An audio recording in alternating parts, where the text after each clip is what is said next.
In this video, I will show you how to create a sitemap in WordPress. Let's get started.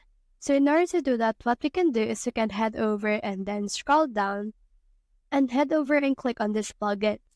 Click on this add new plugin, and then once we have done that, we should be able to see this particular search bar under WordPress marketplace. Click on this one right here, and then once you have done that, let's head over and search in here for Yoast.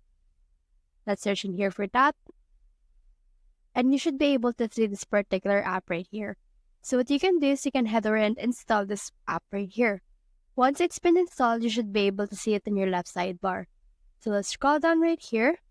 Here's Yoast SEO. So hover to this one and click on the settings.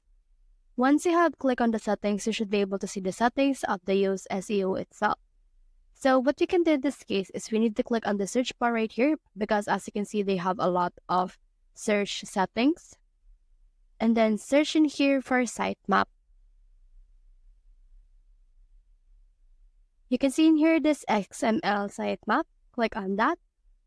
You can see this one right here. Click on this view the XML sitemap.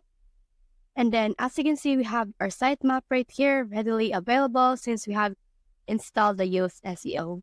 So that's the whole process. If you have found this video helpful, simply leave a like, or subscribe because it helps reach more people. See you soon.